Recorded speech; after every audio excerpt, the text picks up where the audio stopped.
Coming up, softball season culminates with the UIL State Tournament in Austin. See how North Texas teams fared in all the Final Four action. Baseball season has 1 week to go. We'll show you who's state-bound after this weekend's regional championships.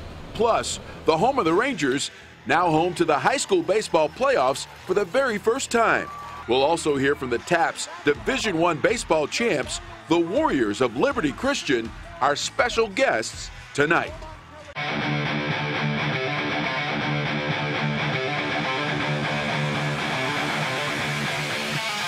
This is the Chevy High School Sports Special, sponsored by your North Texas Chevy dealers. Chevy drives Texas. June is here and summer break is underway for most. Hello again, everyone. I'm Joe Trahan. A handful of baseball teams head down to Austin and Round Rock this week for the final UIL State Tournament of the school year. Now, the second to last was softball, which ended Saturday with their state title games. And that included Forney playing for the 5A championship. Forney playing for their fallen teammate Emily Galliano, who died in a tragic accident just over a year ago. The Jackrabbits trying to win it all, going up against Richmond Foster.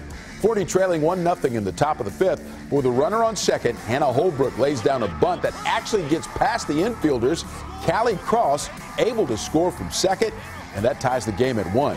It's still tied at the top of the seventh, and with 2 away, Savannah DuRocher hits a ground ball up the middle. The runners on first and third are going. They both score as Forney takes a 3-1 lead. The 2-out rally continues with a bloop hit by Caroline Tedder. Now, this one's going to fall into right field to drive in the courtesy runner, Charlie Hale, and that makes it a 4-1 lead for the Jackrabbits. Forney taking that lead into the bottom of the seventh. And with 2 outs, the game will end on this foul ball to left where Tedder goes over the fence to make an outstanding catch. Game over. Forney wins their first state title in softball, and they did it for Emily. Forney's baseball team looking to follow its softball team down the road to state. Forney playing Prosper at Dallas Baptist for the 5A Region II championship. Prosper won game 1. This is game 2 Friday. Top of the third, Forney's Jonathan Childress with the base hit to left, driving home the game's first run, and it's Forney up early. Later in the inning, Forney up 2. Ryland Kirby chopper to second and gets through to right field. 2 runners score. That puts Forney on top 4-0. Bottom half of the third, Prosper loads the bases, 1 out, tying run at the plate. But Childress, also pitching for Forney, slams the door. Back-to-back strikeouts to get out of the jam. Prosper leaves 3 men stranded. It was just Forney's night. The Jackrabbits played 2 more in the fourth, 3 more in the fifth, and Forney defeats Prosper 9-2 in game 2. Forney also won game 3 Saturday, and the Jackrabbits are advancing to state. 5A Region 1 now. Hazlitt Eaton continuing to write history in just its second varsity season. The Eagles playing Amarillo in game 2 of their series at Abilene Christian University. Eaton won the first game, but it's Amarillo taking the early lead in game 2. Rhett Maynard with the high fly ball to left at the top of the first, and it just kept going. Out of the park for a 1-0 Sandys lead. Bottom of the first, Eaton trying to answer with runners on first and third. And look at the lead Jared Seals has at first, intentionally getting himself caught in a rundown, and when he does, the Sandys get him out, but it allows Cade Winquest to beat the throw home. Winquest scores from third as the Eagles get the game tied 1-1 on a pretty cool play. Eaton will break the tie in the 4th inning. With runners on first and second, Zach Wilson sends a fly ball into right center. The Amarillo outfielder can't make the catch. Mike Hoover scores from second with the go-ahead run, and Colby Fritchen scores 2, giving the Eagles a 3-1 lead. Amarillo would score 3 runs in the 5th inning to take a 4-3 lead. The Sandys win game 2 to force a game 3, but Hazlitt Eaton wins the tiebreaker, and the Eagles win the 5A Region 1 championship. Southlake Carroll and Flower Mound Marcus playing their best-of-3 series at Globe Life Park.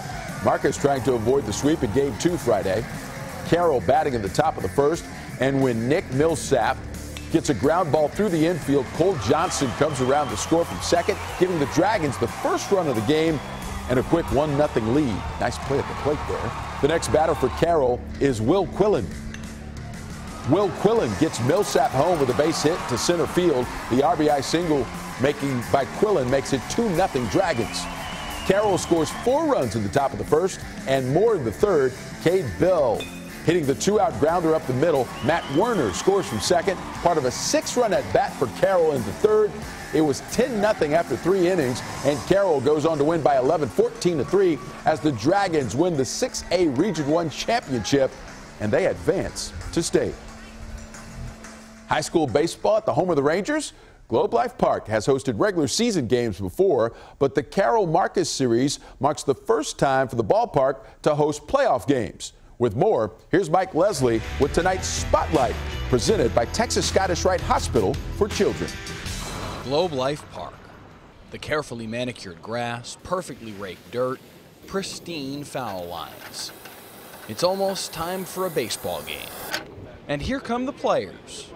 Oh, honestly, I can't describe it. Walking through the tunnel, out the thing, and just seeing everything around it, it's special. It's crazy. South Lake Carroll and Flower Mound Marcus playing their 3-game regional final series at the home of the Rangers. Monday morning, Coach texted us, and there's kind of excitement in the room around us. So. Excitement's probably an understatement. Yeah, we were going crazy. It's the first UIL playoff series ever played at Globe Life Park. If we're doing our jobs, the place is always busy, so it doesn't always fall into place, but this time it did for sure. To play a regional final game here and the stakes are this high to go to Round Rock and so forth, it's a special time. The outfield wall here a little deeper than it would be at a typical high school field, particularly in the power alleys, but otherwise everybody out here just trying to remind themselves it's just a baseball diamond. It's going to seem bigger. The pitcher, when he's on the mound, is going to look down. The catcher's going to look like a little mouse. We talked to him a little bit. I showed him a little bit of Hoosiers, that they measure the basket and they measure the distance in that movie. To say it's the same. The only difference is what's around it. Shortstop's making the play. He's looking at empty seats over here instead of a chain link fence. It's all about eyes. Concentrate on the eyes. There's a lot more distractions in this park than there is at a high school stadium. But forget distractions. This weekend is all about memories. Amazing. I mean, I just wish I can get here one day, so it's my dream. A dream realized. Mike Leslie, Channel 8 Sports, Globe Life Park. Cool stuff for both of those teams. And we got more cool stuff for you. Baseball and softball coverage coming your way tonight. Plus, we'll hear from the TAPS champs, the Liberty Christian Warriors. They're standing by to talk to us next on the Chevy High School Sports Special.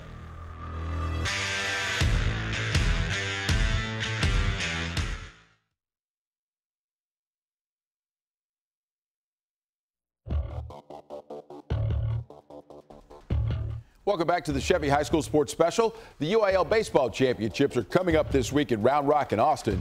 The field is set after teams played their way past their regional finals. Game 2 of the best-of-3 series between Kilgore and Argyle. Kilgore hoping to avoid the sweep, but in the bottom of the second, Austin King rips one deep to center. Hayden Clearman comes all the way from first to score, and Argyle takes a 1-0 lead. Bottom of the fourth, bases loaded for Argyle. Brendan Dixon draws the walk, and that scores another run for the Eagles. Very next batter, it's Preston King. He is, hit by the pitch. That forces home another run, making it 3-0 Argyle. Later in the inning, Bryson Hudgens hits a blooper to right center. It falls in fair territory. 2 more runs come around to score, and it's 7-0. Argyle would score 8 in the frame. They go on to win by the run rule. The Eagles now 35-0 and state bound. In the 4A Region 1 Championship, Godley trying to close out their series with Iowa Park in Game 2. Iowa Park batting in the top of the first, and they score first on a base hit down the line in right. That'll bring home a Hawks runner, and Iowa Park goes on top 1-0. Godley gets the run back in the bottom of the first with Easton James on second. Brett Brown sends a line drive to center field. That'll get James home, and we're tied at 1 apiece. Still in the first, the Wildcats take the lead with Brown on second and Chase Loomis sending another base hit to center field for Godley. Brown will make the score 2-1, and it's 3-1 by the end of one. Then in the second, Godley scores 2 more runs, starting with Tad Thompson's RBI single to right. That's Easton James scoring again for the Wildcats, who led 5-1 before Iowa Park comes back to tie it at the bottom of the 7th. Iowa Park ends up winning Game 2 in extra innings, but Godley would come back to win Game 3 and the regional championship. The 3A Region 2 final going to a third game Saturday at Dallas Baptist University. District rivals Peaster and Brock playing for a trip to state. Brock batting in the bottom of the first when Cole Lightfoot singles to left with a runner on second. Noah Nye comes out to score the first run of the game, and the Eagles led 1-0. Brock gets another run in the third inning with Nye on third. Lightfoot lifts a fly ball to shallow left. Tough play for the Greyhounds. They can't get it, and Nye scores to make it 2-0 Eagles. Then in the fourth inning, more Brock with Nye at the plate this time. He singles up the middle, and that's going to bring Cooper Allen home from third. Nye all over these highlights. He was on third again, and it's Tanner Patino. He gets the RBI to make it 4-0. Brock goes on to win the game 8-0. The Eagles getting past Peaster in Game 3, so their next stop is state. Baseball championships for the Texas Association of Private and Parochial Schools were settled 2 weeks ago, with Argyle Liberty Christian School claiming the Division I title for TAPS. The Warriors come from behind and they win it all in the state final. And tonight, they're here to talk about that game and their season. Guys, thanks so much for being here. Thanks for having us, Joe. All right, let's start first with head coach Johnny Isom. What a great group. I know they've got championship DNA, coach, but tell me about the characteristics of this year's team. It's just a special group of young men, and I'm excited for them and what they were able to accomplish this year. It was just a tremendous season, and one I've been doing this a while, but still one I'll never forget. Yeah, it really was memorable in the way you guys went about it, being able to pull it off the way you did. So let's meet some of the members of this team. By the way, these guys are all seniors and all captains, so we appreciate them being on the show tonight. So let's meet first up our leadoff hitter, Lance Monday, who plays shortstop.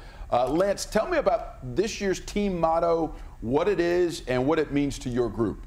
So the whole athletic program at Liberty has this motto, and we're kind of known as the Navy Storm.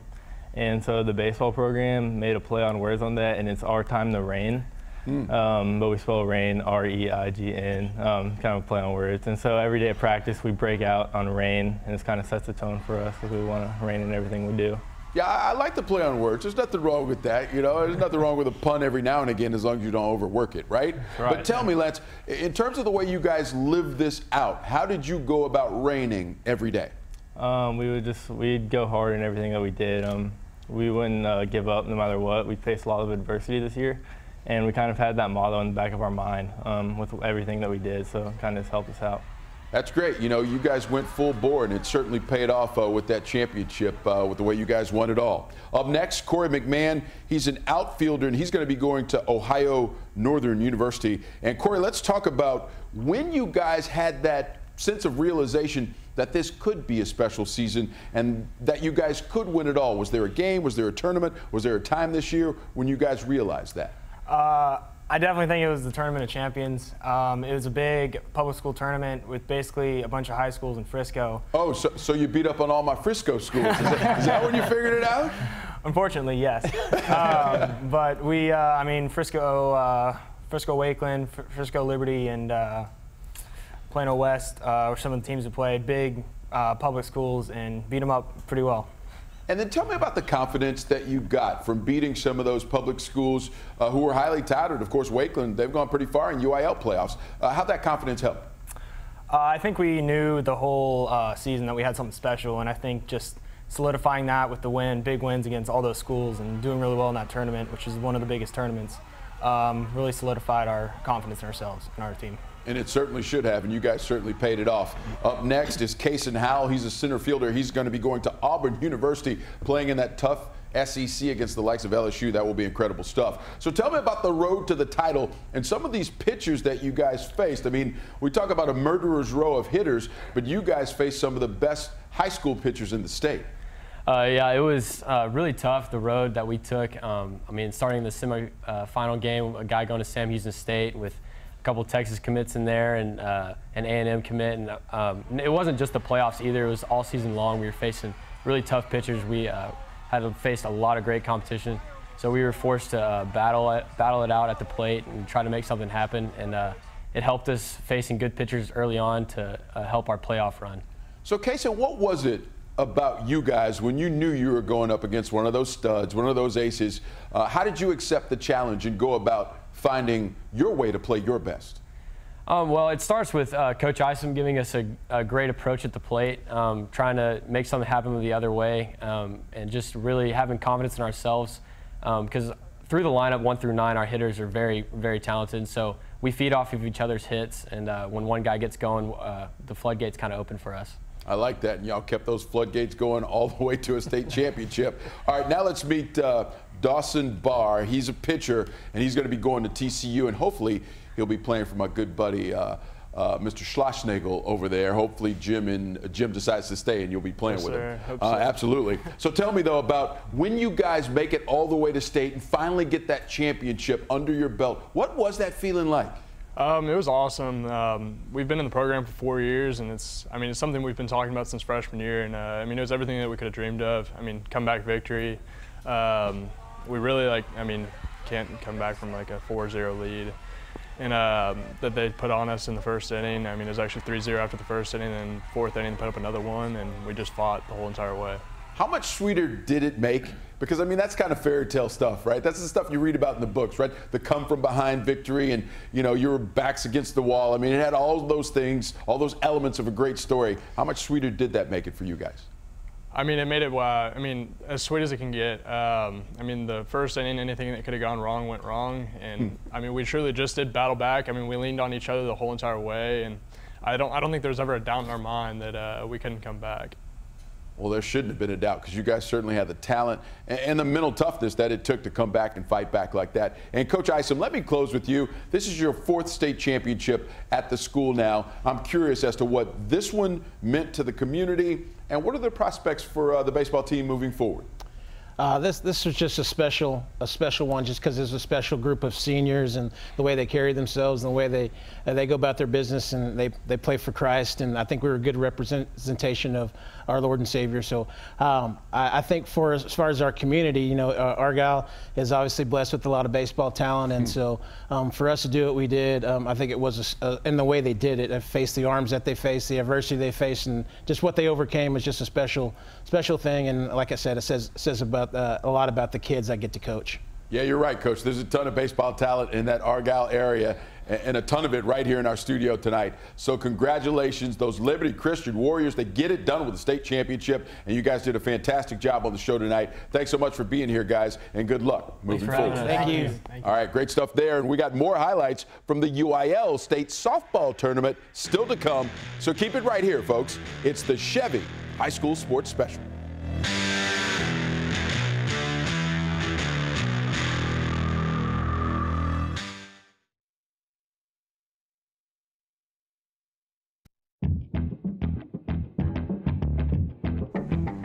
The Class 2A softball championship came down to Bells, the defending champs, taking on Norman G. Top of the second, Norman G leads 2-1 before the ball gets past the catcher for Norman G. Chesney Hale scores for the Bells, and when the throw gets away from the pitcher covering home, Hallie Williams scores 2, and the Bells take a 3-2 lead. Norman G leads again in the top of the 7th, but Bells loads the bases, and Bella Smith delivers this bases-loaded double to left. 2 runs will score, and Bells retakes the lead with 1 away in the 7th. Then on the very next pitch, Ashlyn Sloan sends a single to left to drive in another run. Bells rallying with 5 runs in the 7th as the Panthers defend their state title and win it all in 2A again, 9-5, the final. The Brock Lady Eagles also reaching the state tournament. This is their semifinal against Kingsville Santa Gertrudis Academy. After Santa Gertrudis took a 1-0 lead in the first inning, it stayed 1-0 to the bottom of the 6th when the Lady Lions scored 4 runs. The RBI single to right by Alyssa Gonzalez makes it 3-0. That was followed by a line drive to the gap in right by Yadira Lopez. Santa Gertrudis extending its lead to 5-0 in the 6th, and they would win by that final. Sadie Castillo throwing a perfect game, including 12 strikeouts, and they beat Brock in the 3A semifinals. Another semifinalist in Class 3A, the Grandview Lady Zebras. Grandview facing U Springs in this one. Bottom of the 2nd, Grandview's Riley Mullins hits a chopper back to the pitcher. U Springs can't make a play, and a run scores for Grandview to make it 2-0 Zebras. It stays 2-0 until the 7th when U Springs gets this solo home run from Pearl Perry. She sends it over the wall in left, and it's a 2-1 ball game. Hughes Springs ties the game to send it into extra innings, and this 2-out, bases-loaded double by Peyton Blythe will give Hughes Springs their first lead in the 8th inning. 3-run score, and Hughes Springs would end up beating Grandview by the final of 5-2 in 8 innings. Fort Worth Arlington Heights making history by reaching the state tournament for the first time.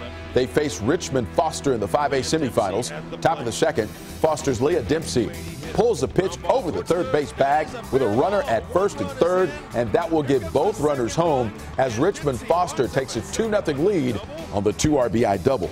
It's 6-0 Foster before Heights scores in the bottom of the 4th. Jordan Jacobs driving in Ashley Scambaluri, but that would turn out to be the only run for the Yellow Jackets. Richmond Foster would add a pair of runs in the top of the 7th, both on Caitlin Renicke's double.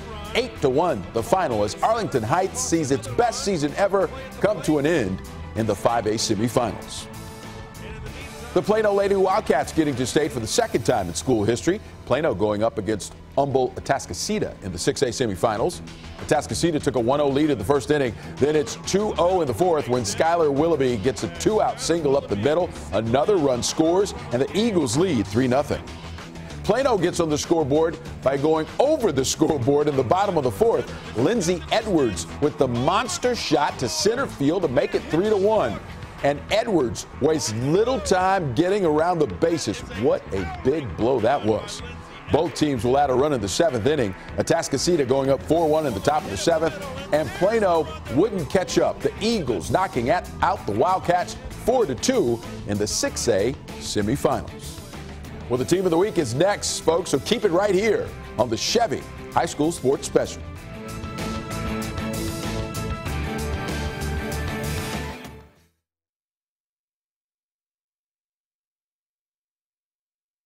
Now, here's your Chevy Team of the Week, sponsored by your North Texas Chevy dealers.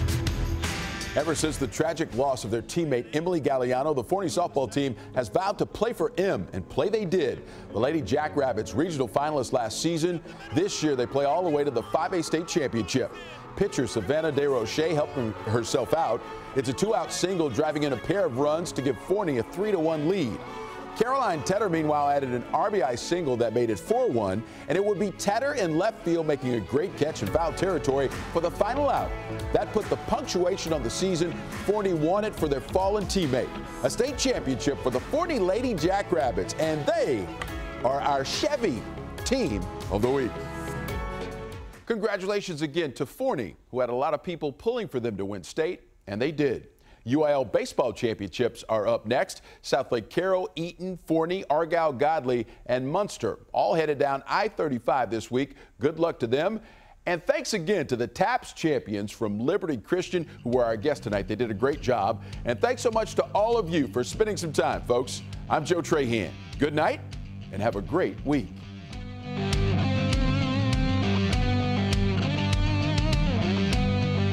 This has been the Chevy High School Sports Special, sponsored by your North Texas Chevy dealers.